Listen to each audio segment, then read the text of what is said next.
여러분과 제가 믿는 하나님은 우주 만물을 창조하시고 주관하시는 하나님이십니다.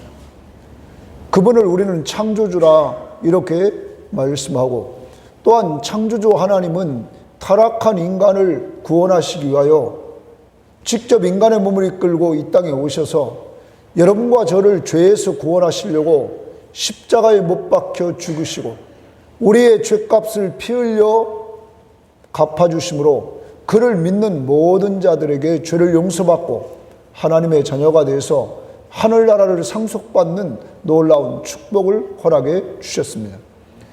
그분은 구원받은 사람들을 다스리시는 왕이십니다. 모든 세계를 통치하시는 만왕의 왕이십니다. 사무엘상은 진정한 왕이 하나님이시다 하는 것을 계속 보여주는 것입니다. 여러분, 그 왕이 바로 여러분의 왕인 줄 믿습니다.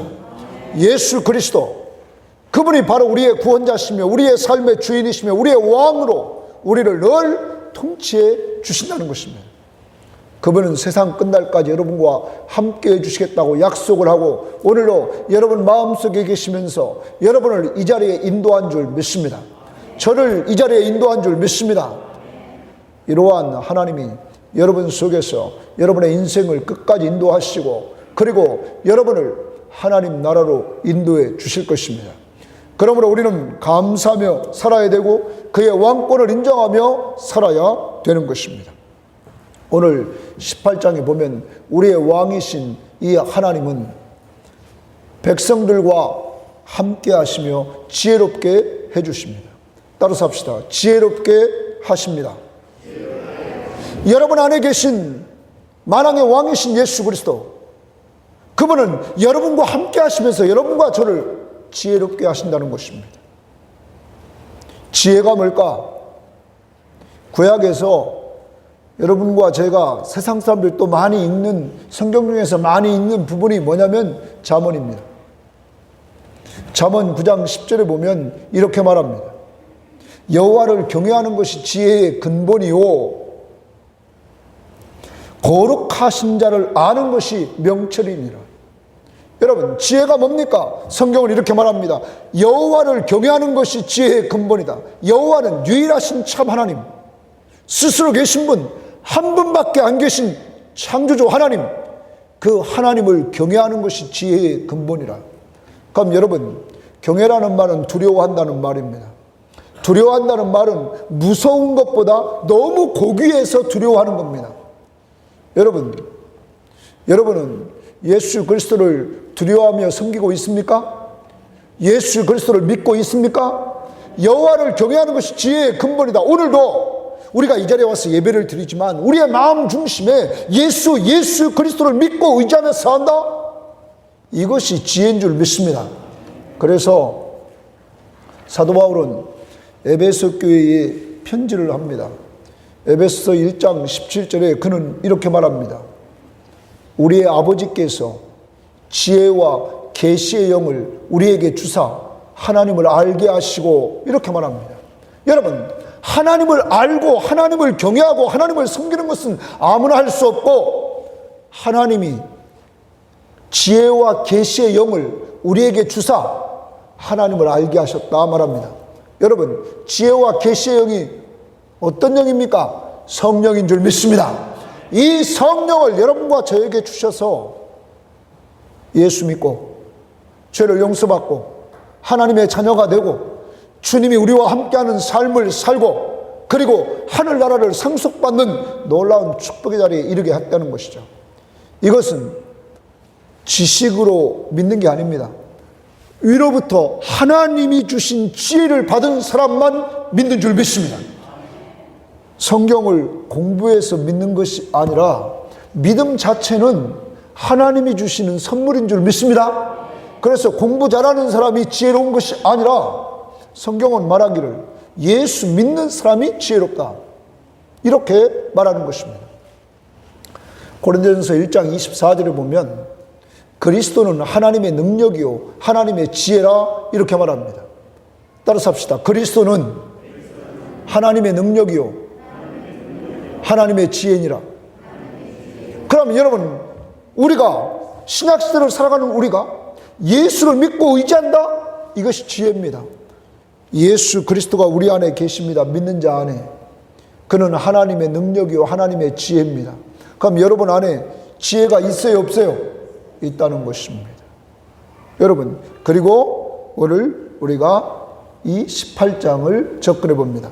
18장의 내용에 보면 지혜로운다는 말이 많이 나오고 있습니다.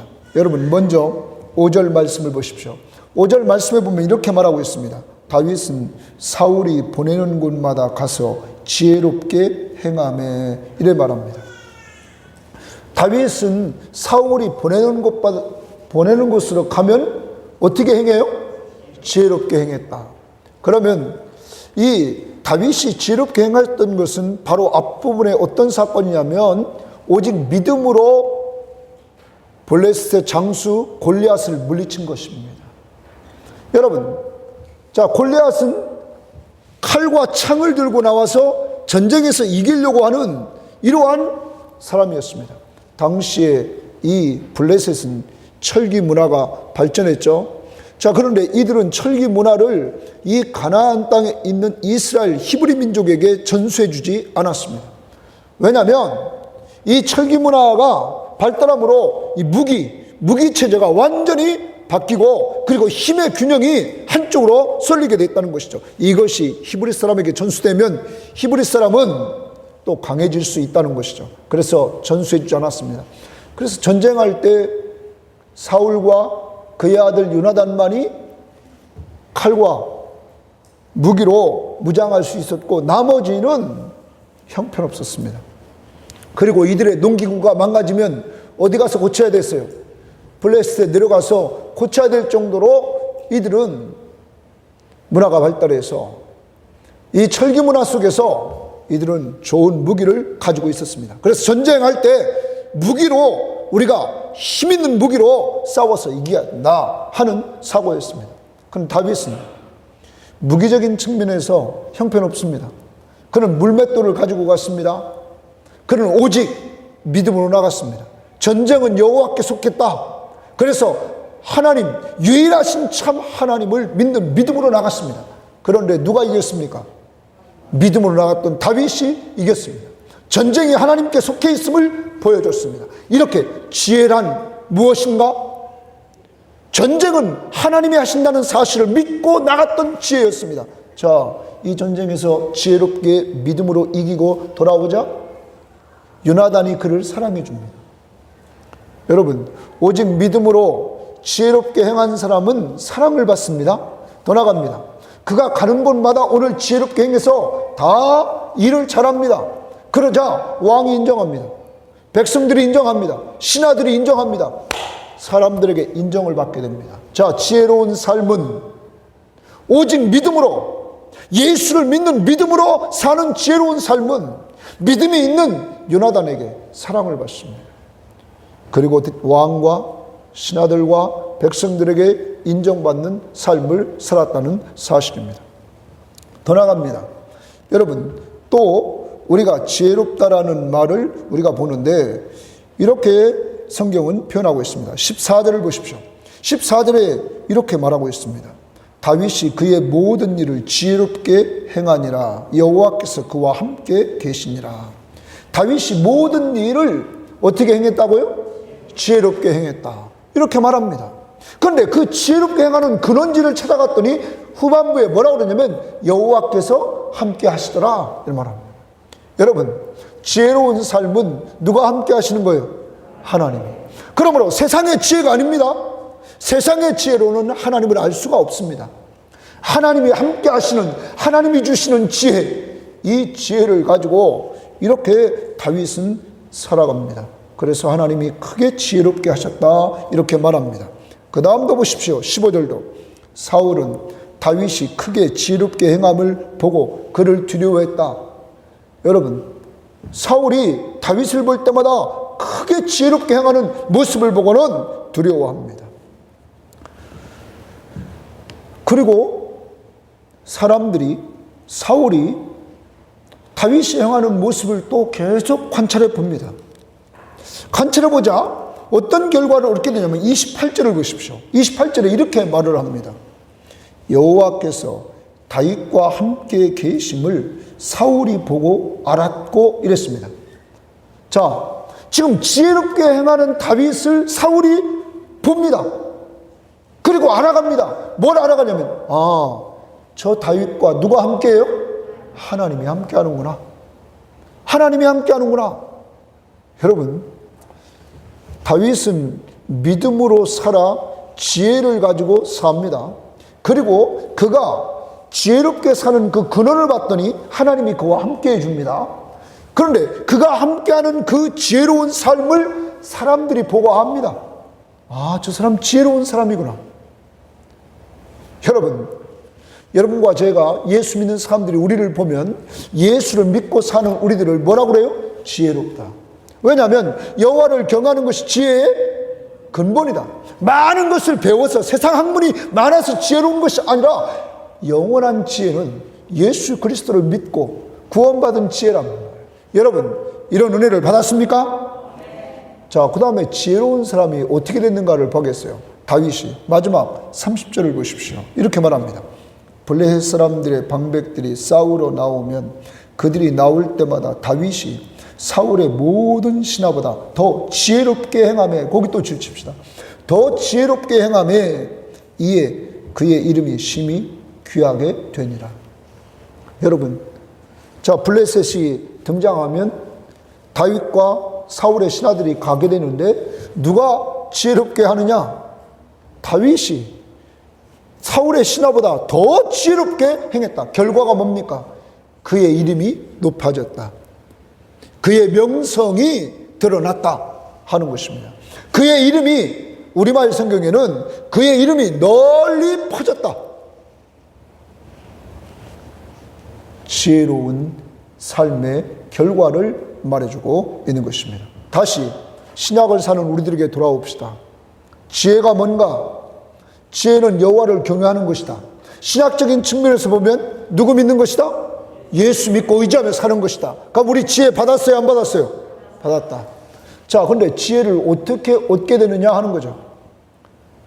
디모데후서 3장 15절에 보면 어려서부터 성경을 알았나니 성경은 능히 너로 하여금 그리스도 예수 안에 있는 믿음으로 말미암아 구원에 이르는 지혜가 있게 하느니라. 여러분, 구원에 이르는 지혜가 어디에 있다고요? 성경에 기록되어 있다는 거예요. 그러면 여러분과 제가 구원에 이르는 지혜를 얻기 위해서, 아니 우리는 이미 구원에 이르는 지혜를 얻었죠. 누구 믿음으로? 예수 믿음으로. 자, 그리스도 예수 안에 있는 믿음으로 말미암아 구원에 이르는 지혜를 얻게 한다. 누구 믿으면? 예수 믿으면 구원에 이르는 지혜를 얻게 됩니다.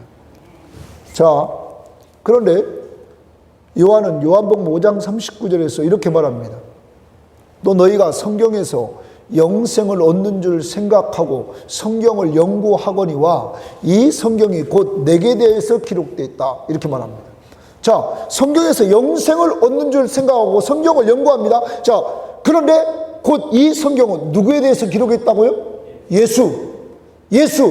바로 구약은 우리의 죄를 용서하기 위하여 오실 예수, 신약은 우리의 죄를 용서하러 오신 예수, 그래서 십자가에 죽으신 예수, 부활하신 예수, 그리고 요한계시록은 장차 우리의 구원을 완성시켜 주시기 위해서 재림하실 예수, 이게 성경의 주인공인 예수입니다. 그러므로 지혜는 성경을 통하여 누구 믿는 거예요? 그럼 여러분 예수 믿습니까? 그러면 지혜를 얻었어요, 안 얻었어요?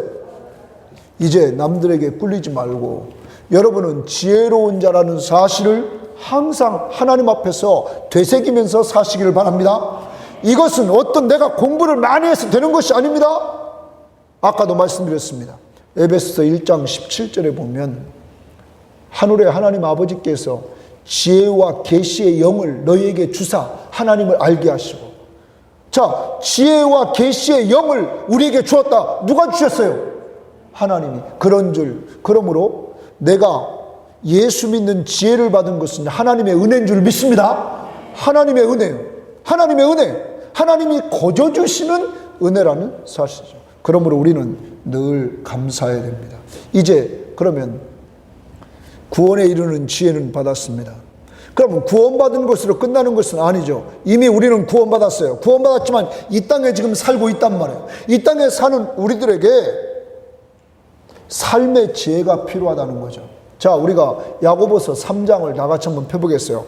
야고보서, 히브리서 다음에 야고보서인데 야고보서를 나같이 한번 펴봅시다. 야고보서 3장, 지난번에 잠언 강해할 때 여러분 같이 나 3장 13절 말씀부터입니다. 신약성경 374쪽입니다.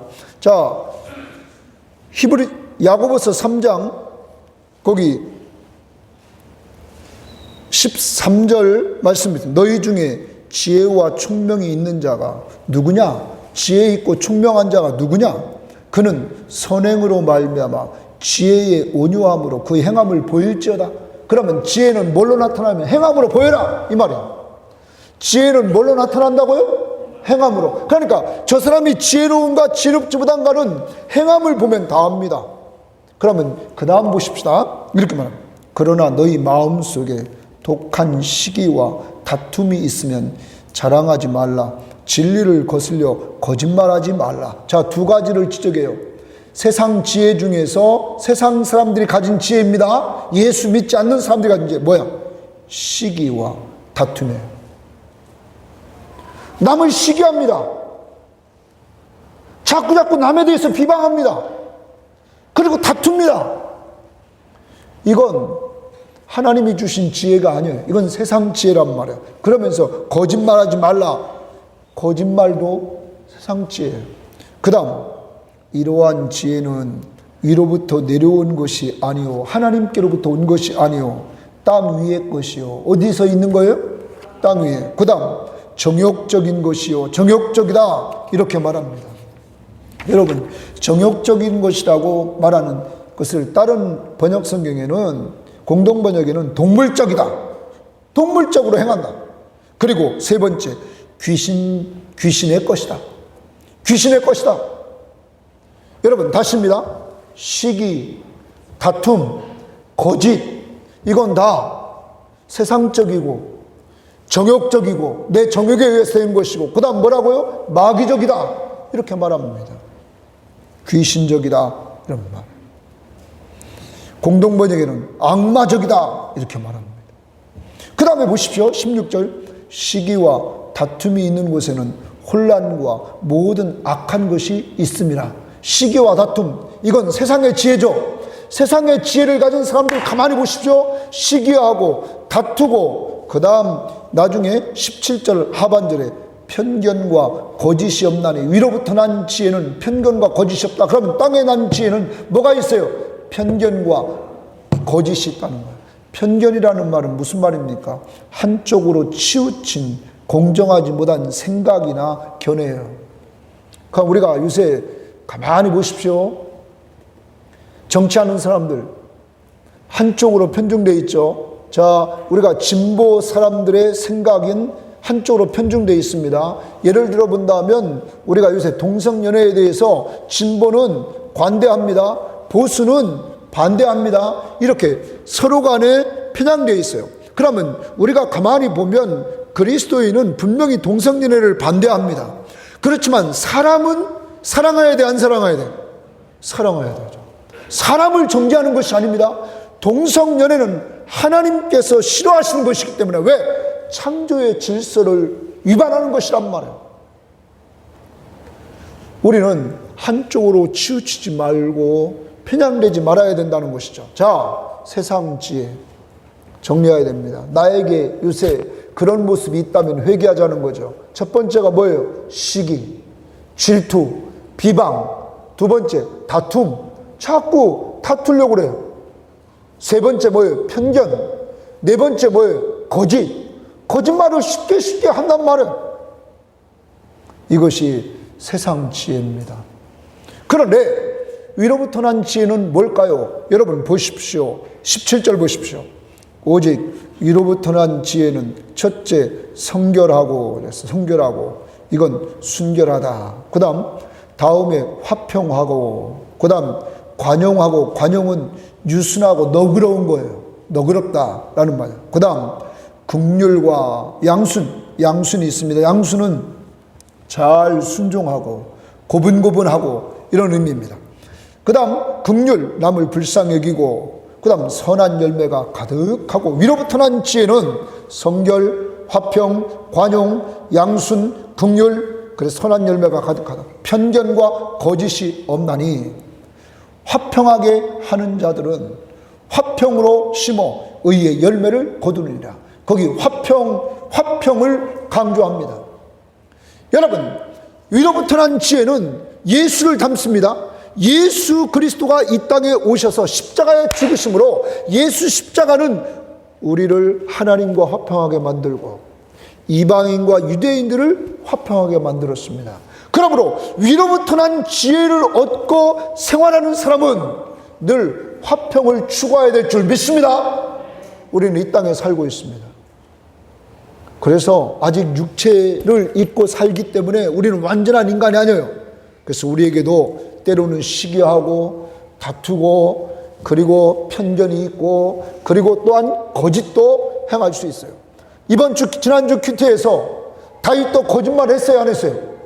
거짓말을 했다 이거예요. 다윗도 아히멜렉 앞에, 제사장 앞에서 그는 거짓말을 하는 그러한 모습을 보이면서 인간적인 면을 보였다는 거죠. 그렇지만 다윗의 장점은 그는 하나님이 죄를 지적하면 회개해야 하네요. 회개하고 누구 의지하고 살아요? 하나님을 의지하고 살았다는 거죠. 한 주간을 살아갑니다. 세상 지혜로 살면 안 됩니다. 하나님이 주신 지혜, 위로부터 내려온 지혜, 그 중에 하나 우리 꼭 생각하면서 합시다. 화평을 도모합시다. 따라서 합시다. 화평을 도모합시다. 가정에서, 교회에서, 직장에서 자꾸 화평을 만들어가는 것, 이게 하나님의 나라입니다. 하나님의 나라는 시기, 다툼, 그리고 편견, 거짓말 쉽게 하는 거 하나님의 나라가 아닙니다. 하나님의 나라는 평화가 있는 곳입니다. 주님이 평화의 왕으로 오셨고, 부활하신 주님이 제자들을 만날 때마다 너희에게 평강이 있을지어다 이러면서 평강을 선포하는 이 하나님의 나라, 이 나라가 여러분과 여러분의 가정에 임하기를 원합니다. 그리고 성령 충만한 가운데 이렇게 살기를 원합니다. 그러면 사랑하는 여러분, 이 지혜를 우리가 충만하게 얻으려면 어떻게 해야 될까요? 성경 말씀에 우리들에게 지혜를 충만하게 얻으려면 어떻게 해야 될까 하는 부분을 우리들에게 말해주는데, 시편 119편 98절에 보면 주의 계명들이 항상 나와 함께 하므로 그것들이 나를 원수보다 지혜롭게 하나이다, 이런 말이 나옵니다. 주의 계명들이 항상 나와 함께 하므로, 하나님의 말씀이 항상 나와 함께 하므로 그것들이, 하나님의 말씀이 나를 원수보다 지혜롭게 하나이다. 여러분, 하나님의 말씀이 우리를 지혜롭게 하는 줄 믿습니다. 그러므로 하나님의 말씀을 가까이 하는 사람이 지혜를 얻는 거죠. 여러분이 평생 동안에 해야 될 일이 있는데 그것은 뭐냐면 하나님의 말씀을 어찌하든지 가까이 하라는 거예요. 죽을 때까지 할 수 있는 것이 뭐예요? 하나님의 말씀을 들을 수 있다는 거예요. 그래서 여러분, 이렇게 스마트폰을 가지고 계신 분, 지금도 우리 교우 중에서 우리 이경호 권사님 지난번까지 계속 이 스마트폰 가지고 90이 넘으신, 우리 93세인가요? 그렇게 됐을 텐데 아직 병원에 계시면서 계속 찬송 듣죠. 스마트폰 가지고 또 계속 말씀 듣죠. 계속 성경 읽기 하죠. 아니 93세 잡으신 분이 그것을 계속 하는 거예요. 그러니까 영적 관리가 되죠. 찬양 듣죠. 말씀을 가까이 해야 됩니다. 두 번째입니다.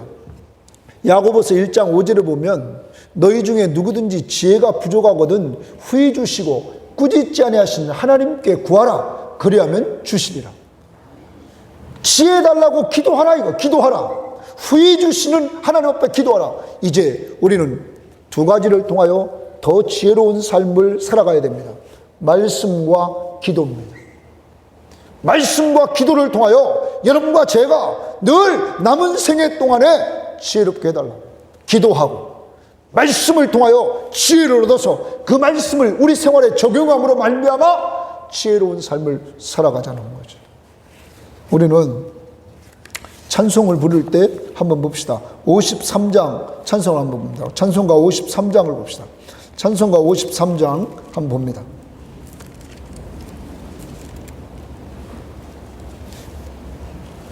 찬송가에서 우리가 찬송가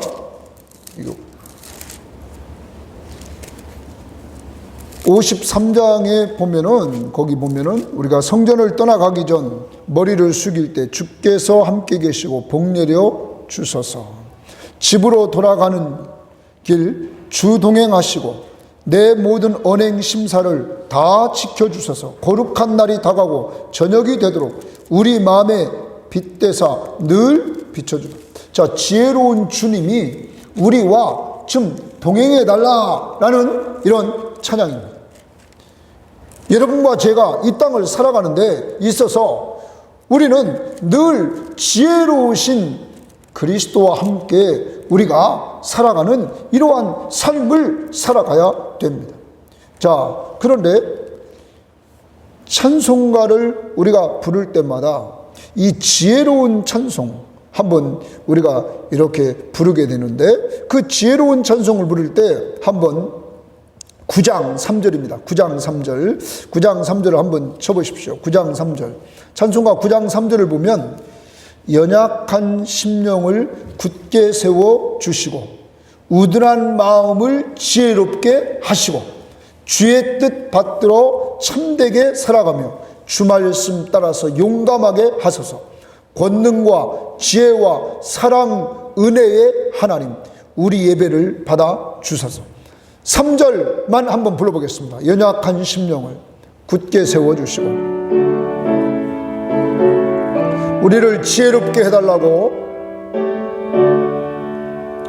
연약한 심령을 굳게 세워주시고 우둔한 마음을 지혜롭게 하시고 주의 뜻 받들어 참되게 살아가며 주 말씀 따라서 용감하게 하소서. 권능과 지혜와 사랑 은혜의 하나님, 우리 예배를 받아주시옵소서.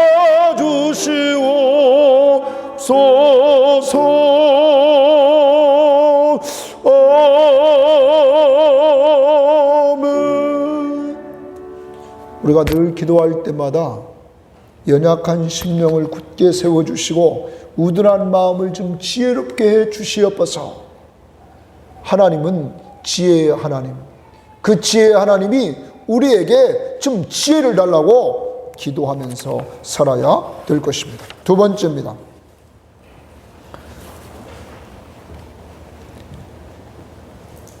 사무엘하 19장부터 20장까지는 백성들과 함께 하시며 도와주십니다.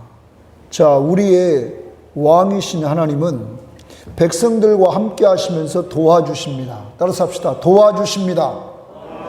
자, 여러분과 저와 우리 마음속에 함께 하시는 그 하나님은 우리를 도와주시는 분이시다. 19장에서 우리가 가만히 보면 하나님은 다윗이 어려움을 당하자 다윗을 도와줍니다. 다윗을 도와줄 때 요나단은 다윗을 죽이려고 하는 아버지에게 다윗을 변호합니다. 그러자 아버지의 마음이 이때 한번 바뀝니다. 그래서 내가 그를 죽이지 않겠다 이렇게 약속을 합니다. 요나단이 다윗을 도와주도록 하나님이 역사합니다. 그런데 다윗이 전쟁에 나가서 또 이깁니다. 그러니까 이 꼴을 못 봅니다. 사울은 시기, 다툼, 죽이는 것, 이건 성령이 떠나고 사탄이 지배하는 그러한 자의 모습으로 나타납니다. 그래서 다윗을 또 잡아오라고 합니다. 잡아서 이제 죽이려고 합니다.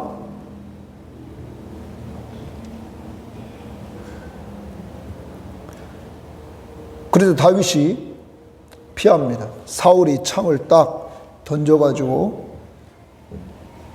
다윗을 죽이려고 했을 때 다윗이 피합니다. 그리고 도피해서 집으로 갑니다. 집으로 갔을 때 그의 아내인 사울의 딸 미갈이 그를 도망시킵니다. 그리고 다윗이 자는 것처럼 침대를 꾸며놓죠. 여러분, 하나님은 사울의 딸 미갈, 사울의 아들 요나단, 이들을 통해서 다윗을 도와주도록 하나님은 했다는 것이죠. 자, 이제 자기 집에서 도망 나온 그는 어디로 가냐면 자기에게 기름을 부었던 사무엘에게 갑니다. 사무엘에 가서 자기에게 이루어진 일을 다 이야기를 합니다. 이때 사무엘이 다윗과 함께 생활을 합니다. 하나님이 지금 도망 나온 이 다윗을 도와주도록 사무엘의 마음을 움직이고 그 사무엘이 그와 함께 생활하도록 만들어줍니다. 이것을 알고 사울은 또 사람을 보냅니다. 전령을 보내서 잡아오라는 거예요. 다윗을 잡아오라.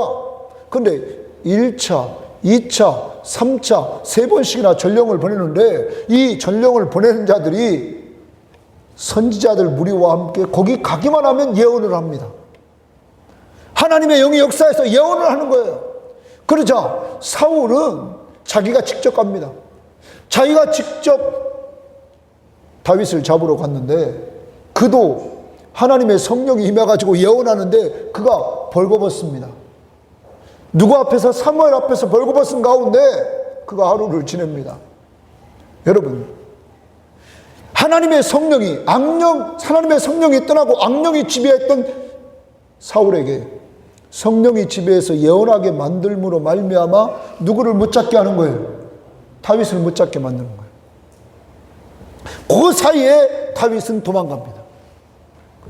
사랑하는 여러분, 하나님이 다윗을 도와주는데 사울의 아들 요나단을 통하여, 그의 딸 미갈을 통하여, 최고의 선지자 사무엘을 통하여, 그리고 성령을 통해서 다윗을 도와주도록 이렇게 역사합니다. 이제 다윗은 도망했습니다. 그는 요나단에게 갑니다. 요나단에게 가서 그는 요나단에게 부탁을 합니다. 네 아버지 사울이 악령이 임해서 나를 이렇게 하는지 아니면 본심이 그런지 나는 알기를 원한다. 이때 요나단에게 도움을 요청하자 요나단이 그 요청을 수락하고 아버지를 이렇게 떠봅니다. 근데 아버지가 사울이 다윗을 죽이려고 하는 것이 분명한 것을 압니다. 자, 이제 분명한 것을 알면 다윗을 피신시켜야 되겠죠? 다윗은 요나단에게 도움을 요청합니다. 자, 이때 요나단은 다윗에게 또 도움을 요청합니다. 어떤 도움을 요청하냐면 요나단은 알았어요. 뭘 알았냐면 미래에 어떻게 될 것을 요나단은 알았어요. 미래의 왕은 다윗이 될 것을 알았어요. 그래서 다윗에게 요나단은 부탁을 합니다. 자, 지금 현 체제는 자기 아버지 사울이 왕입니다. 사울 다음에는 큰아들인 요나단이 왕의 자리를 차지하는 겁니다. 근데 이 요나단은 거기에 대한 욕심이 없습니다. 하나님의 역사하심 앞에서 성령이 충만한 다윗, 하나님이 함께한 다윗, 저가 분명히 실권을 왕이 될 것을 그는 알고 그에게 도움을 요청합니다. 미래에 너와 나와 언약을 맺는데 나와 내 집 식구들을 좀 인자로 사랑으로 돌봐달라 이렇게 부탁을 합니다. 이 부탁은 사무엘상이 마지막 부분에 가면 사울도 죽고 그의 아들 요나단도 죽고 다 죽습니다. 그리고 이제 사무엘 하러 가서 정권을 누가 잡아요? 다윗이 잡습니다. 다윗 왕이 잡고 다윗 왕국이 어느 정도 안정이 되자 이때 다윗이 구장에 가면 사무엘하 구장에 가면 사울 집안에 살아남은 자를 찾습니다. 특히 요나단과의 약속을 기억합니다. 그러면서 요나단으로 말미암아 그 자녀들을 찾게 되는데 한 사람 남아 있었습니다. 그 사람의 이름이 무비보셋입니다. 무비보셋, 다리가 저는 무비보셋, 그를 찾아냅니다. 그러면서 그에게 사울의 땅을 다 줍니다. 그리고 왕된 자기의 식탁에서 같이 식사를 하도록 합니다. 근데 그렇게 하는 이유는 뭐냐면 자기가 어려울 때 자기를 도와줬던 요나단을 기억하고 요나단의 은혜를 기억하면서 요나단의 약속을 기억하면서 그는 이렇게 도움을 주는 은혜를 베푸는 모습을 우리는 성경을 통하여 보게 됩니다. 사랑하는 여러분, 다윗은 요나단에게 도움을 요청하고 요나단은 다윗에게 도움을 요청하고 이러면서 이렇게 살아가는 것, 하나님은 서로 도우며 사는 것을 원하고 있다는 사실을 우리에게 보여주고 있다는 것입니다. 사랑하는 여러분, 성도로 살아가는 것, 하나님이 함께하는 사람의 삶의 모습은 언제나 어디 가든지 도와주며 사는 거예요. 그리고 인간은 남들 도와주고 도움받고 도와주고 도움받고 이러면서 서로 도우며 사는 것을 보여주고 있다는 사실입니다. 요나단은 이제 아버지의 뜻을 딱 알고는 도망가라고 합니다. 다윗에게. 그런데 이들이 도망가는 그 마지막 작별할 때 다윗은 너무너무 고마운 거예요. 누가? 요나단이. 그래서 그에게 3번 절을 합니다. 자, 그 광경이 한번 사무엘상 20장 한번 가봅시다. 20장에 이렇게 보여주고 있어요. 20장 41절에 그렇게 말합니다. 아이가 가매 다윗이 곧 바위 남쪽에서 일어나서 땅에 엎드려 3번 절한 후에 서로 입맞추고 같이 울되 다윗이 더욱 심하더라. 여러분, 여기 말씀에 보면 3번 절했다 말합니다. 성경학자들은 이 3번 절했다는 말이 감사와 존경을 표하는 태도라 이렇게 말합니다. 그러면 여러분, 아까도 말씀드렸어요. 요나단은 사울을 이어서 왕이 될 사람인데 지금 다윗만 죽으면 자기가 왕이란 말이에요. 그런데 다윗 편에 서서 다윗을 도와주네. 왜 그럴까요? 하나님의 중심의 사람은 편견을 가져요, 안 가져요? 안 갖죠. 하나님이 무엇을 원하는가? 하나님 보시기에 무엇이 아름다운가? 이것을 생각한다는 거죠. 그리고 그것이 판단 기준이 되었다는 것이에요. 사랑하는 여러분, 다윗은 너무너무 고마웠어요. 그래서 요나단에게 3번씩이나 절을 하는 이 감사의 표시를 하고 있다는 거죠. 이번 한 주간 또 살아가면서 이런 건 어떨까요? 여러분에게 도움을 준 사람들, 언제나 여러분을 도와주는 사람들, 그러한 사람들에게 감사를 표현하죠. 멀리 있지 않다는 거죠. 가정에서 여러분을 늘 도와주는 자가 있어요, 없어요? 있다는 거죠. 감사를 좀 표현할 줄 아는 이러한 모습들을 좀 간직하자. 직장이나 가정이나 교회나 정말 우리를 도와주는 사람이 있으면 언제나 감사를 표현할 수 있는 이러한 다윗의 모습을 좀 본받자. 더 나갑니다. 요나단이 다윗에게 말합니다. 평안히 가라. 그러면서 이런 얘기를 합니다. 우리 두 사람 여호와의 이름으로 맹세하여 이르기를 여호와께서 영원히 나와 너 사이에 계시고 이랬어요. 여호와께서 영원히 나와 너 사이에 계신다. 여러분, 하나님은 영원토록 함께하는 줄 믿습니다. 요나단의 이 믿음이 진실한 자로 만들었던 거죠. 저는 이날 큐티를 통해서 정말 너무 멋있는 사람들이다. 임마누엘 하나님, 다윗도 임마누엘 하나님을 모시고 요나단도 임마누엘 하나님을 모시고 우리들 사이에 이 하나님이 함께 하신다. 이것보다 더 위로되고 힘있는 말이 어디 있겠습니까?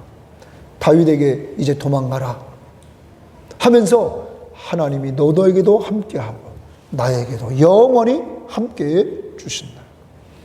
이번 한 주간 동안 살면서 남에게 축복할 때마다 이렇게 축복하는 건 어떨까요? 하나님이 당신과 함께 하십니다. 언제까지? 그렇죠. 세상 끝날까지 영원히 함께 하십니다. 이렇게 우리는 해나가는 것이죠. 자, 이번 한 주간 동안 정리해 봅니다. 우리는 하나님의 도움받고 살아야 됩니다. 시편 121편 1절 2절에 보면 내가 산을 향하여 눈을 들리라. 나의 도움이 어디서 올까? 나의 도움은 천지를 지으신 여호와에게서로다. 그러면 여러분과 저는 하나님의 도움받고 지금 살고 있습니다. 이 우주 만물을 누가 창조했어요? 하나님이 창조한 세계 속에 공기가 있습니다. 그 공기를 마시며 지금 살고 있죠. 우리는 누구 도움받고 산다고요? 하나님 도움받고 살아요. 그 하나님이 언제나 우리와 함께 하시면서 우리를 도와주신단 말이에요. 그것을 좀 고백해요. 하나님의 도움받고 우리는 살아야 됩니다. 그리고 그 은혜를 가지고 남을 도우며 살자는 거예요. 하나님께 도움받고 힘을 얻고 그 힘으로 남을 도우며 살자. 내가 산을 향하여 눈을 들리라. 찬양합니다.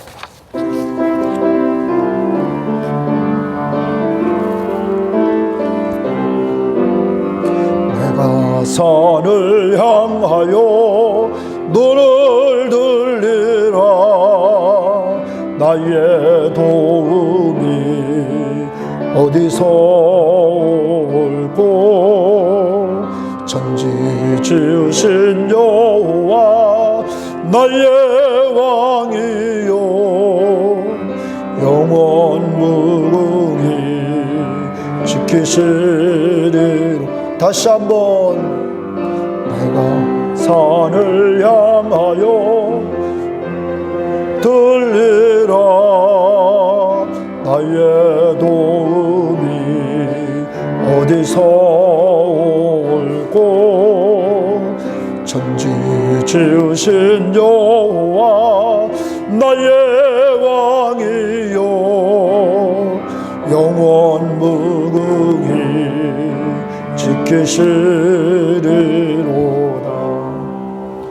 시편 121편의 기자는 내가 산을 향하여 눈을 들리라.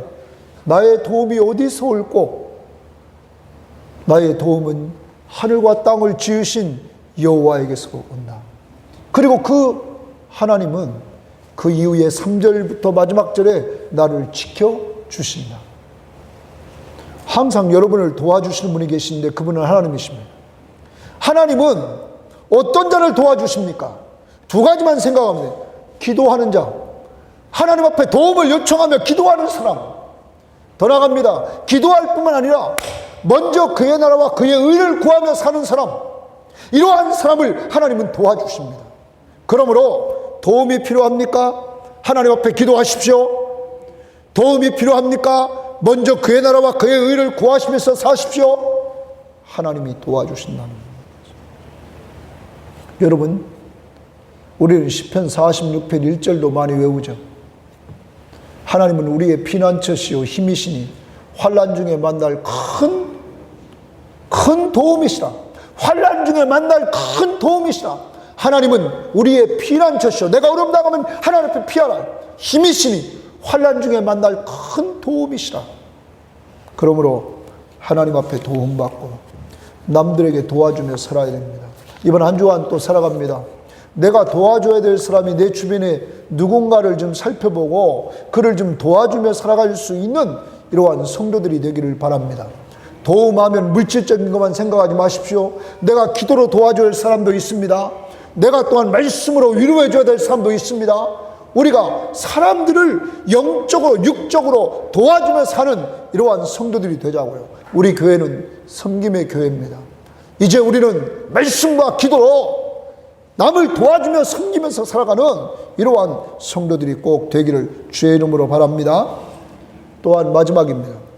21장 22장에 보면 백성들과 언제나 함께 하십니다. 따라서 합시다. 언제나 함께 하십니다. 자, 다윗이 도망 나와서 가장 먼저 갔던 곳이 어디냐면 성막입니다.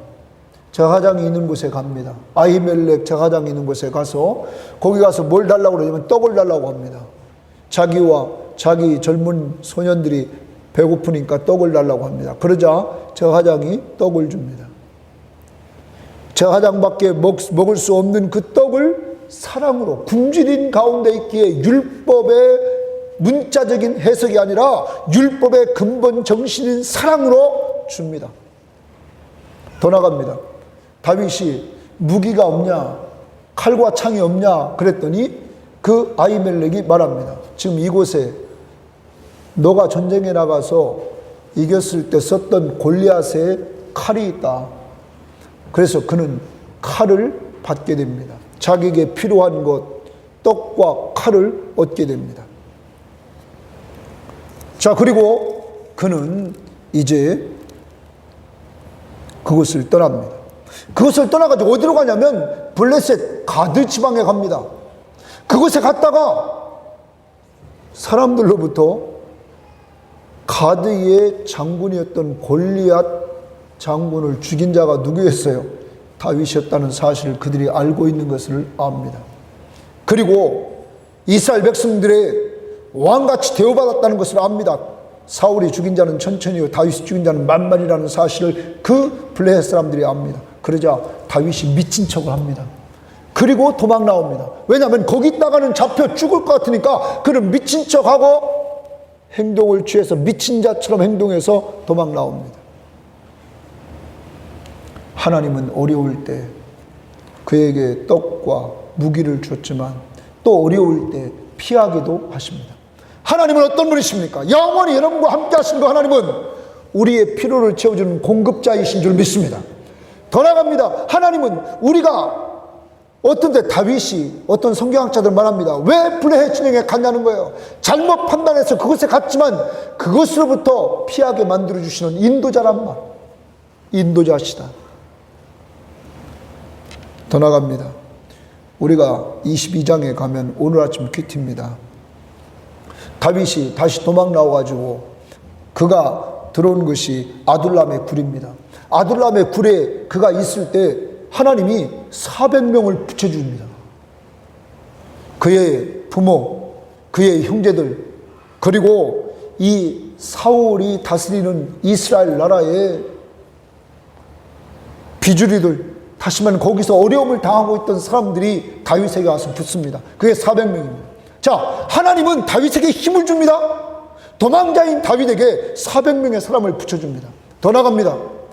다윗이 내가 어디로 가야 될지를 몰라가지고 어디로 가냐면 모압으로 피신합니다. 또 모압으로 피신해서 모압 왕에게 부탁합니다. 나와 나 아버지를 지금 이곳에 있게 해달라. 언제까지? 하나님이 나를 위하여 어떻게 하실지를 내가 알기까지. 그런데 이때 하나님이 누구를 보내주냐면 선지자 갓을 보내줍니다. 갓이 말합니다. 빨리 이곳을 떠나시오. 그리고 빨리 유다 땅으로 돌아가시오. 여러분, 하나님이 선지자 갓을 통하여 어디로 가야 될지 모르는 그에게 갈 길을 알려주십니다. 그러므로 다윗에게 힘을 주셨습니다. 그런데 문제는 그 다음입니다. 다윗을 도왔던 아히멜렉 제사장이 사울에게 그 사실이 알려지게 됩니다.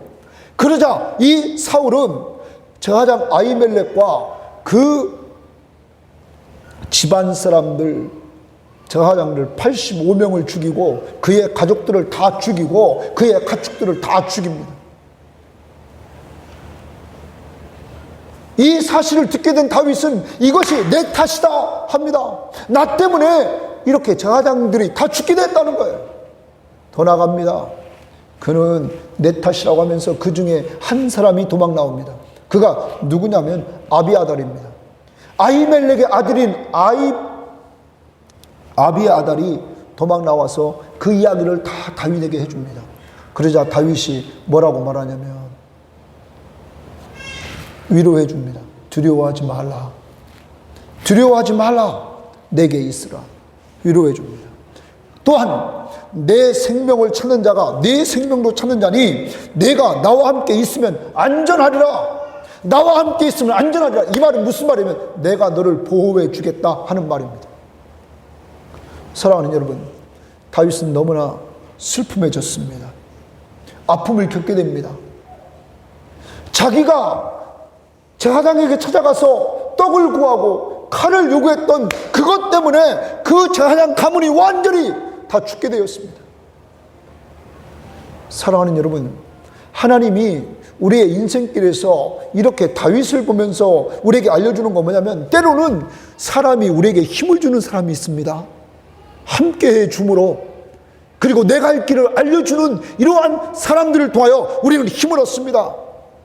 반대로 사울처럼 정말 우리에게 아픔을 주는 사람도 있다는 사실을 우리에게 알려주고 있다는 것입니다. 그러면 하나님은 왜 하나님의 사람에게 이러한 인생길을 걷게 합니까? 누구만 의지할 거예요? 하나님만. 인생길은 사람을 통하여 힘도 얻지만 아픔도 얻는다. 그러므로 믿음의 주여 온전케 하신 예수만 바라보고 하나님만 의지하고 영원하신 하나님과 하나님의 말씀과 그리고 우리 자신들을 우리는 가치 있게 여기면서 주만 바라보며 살아야 될 것입니다. 정리합니다. 한 주일을 살아갑니다. 여러분에게 지혜를 주셔서 예수 믿게 하신 하나님을 찬양하시고 감사하시고 더 나아가 이제 세상 지혜로 살지 말고 위로부터 난 지혜로 살아 화평을 도모하며 삽시다. 그리고 지혜를 얻기 위해서 말씀을 가까이 하고 기도하며 지혜를 달라고 하면서 지혜를 얻고 삽시다. 하나님 앞에 도움받고 삽시다. 기도해서. 그리고 하나님의 도움받은 것 가지고 남 도우며 삽시다. 멀리서 찾지 말고 가정 식구들부터 도와줍시다. 가족부터 도와주고 교인들 도와주고 여러분 직장 동료들 도와주는 이러한 삶을 사십시오. 그리고 여러분 꼭 기억하십시오. 하나님은 여러분과 언제나 함께 하십니다.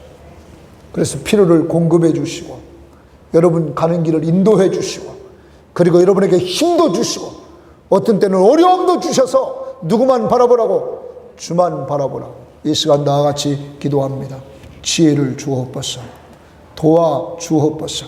함께 하심을 믿고 한 주일을 살게 하옵소서. 이 시간 나와 같이 우리 한 목소리로 기도합니다. 기도하겠습니다. 하나님 아버지 감사합니다. 주님 도와주시고 주님 인도해 주셔서 하나님 앞에 손을 내 정말로 머리를 숙여 주 앞에 공부할 수 있는 은혜를 베풀어 주시고 주님 인도해 주심을 감사합니다. 아버지 하나님이 아버지 하나님 꼭 붙들어 주시고 주님 역사해 주셔서 주님의 귀하신 역할을 주 앞에 누리며 살기를 원합니다. 하나님 지혜를 주시옵소서. 지혜를 주시옵소서. 이 자리에 있는 사람들 가운데 아직도 예수를 믿지 않는 사람이 있습니까? 오 주여 위로부터 난 지혜를 주시옵소서. 지혜와 계시의 영을 부어주셔서 예수를 알고 예수를 믿게 하옵소서. 오 주여 도와주시고 주님 인도해 주시옵소서. 오 주님이 도와주시고 주님 인도해 주셔서 세상 지혜로 살지 않게 하옵소서.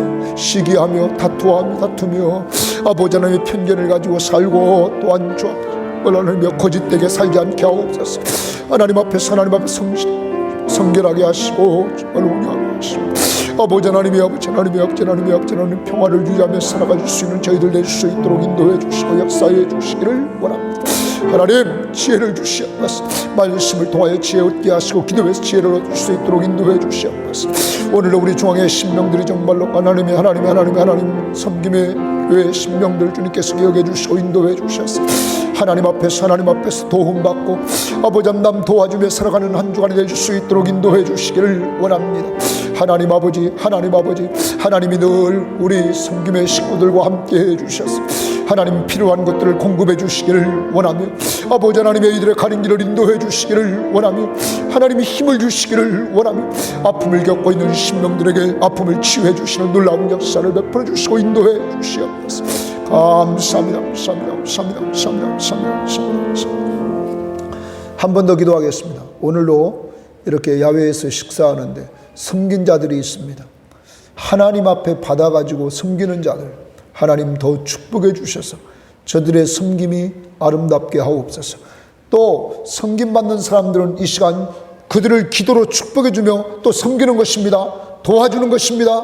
하나님 앞에서 이 시간 도우면서 오늘 야외를 통해서 더욱 아름다움이 나타날 수 있도록 이 시간 다 함께 기도합니다. 하나님 아버지 감사합니다. 주님 도와주시고 주님 인도해 주셔서 많은 사람들이 섬겼습니다. 하나님 아버지, 하나님 아버지, 정말로 고기로 섬긴 자들 주님께서 축복해 주시고 인도해 주시기를 원합니다. 아버지 하나님, 과일로 섬긴 자도 있습니다. 음료로 섬긴 자도 있습니다. 상품으로 섬긴 자도 있습니다. 하나님 아버지, 여러 가지로 주 앞에서 정말로 또 섬깁니다. 장소로 섬깁니다. 함께해 줌으로 섬깁니다. 아버지 하나님이 함께하는 것이 섬김인 줄 믿고 주 앞에 나갑니다.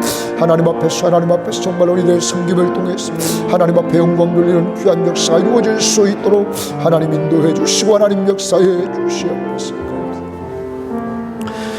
지금은 우리 주 예수 그리스도의 은혜와 하나님의 사랑하심과 성령의 교통하심이 우리를 지혜롭게 하사 예수 믿게 하시고 세상 지혜로 살지 않고 하나님의 지혜로 살기를 원하며 이 시간 출발하며 하나님의 도우심 받고 남 도와주며 살기를 원하며 언제나 우리와 함께 하시면서 우리의 필요를 공급해 주시고 우리의 가는 길을 인도해 주시고 우리에게 힘을 주시고 때로는 우리를 아프게 하지만 아픔을 통하여 주만 바라보기를 바라며 출발하는 모든 신명들, 머리머리 우애와 가족들 우애와 직장과 사업터전 우애 이제로부터 영원토록 함께 있을지어다. 아멘.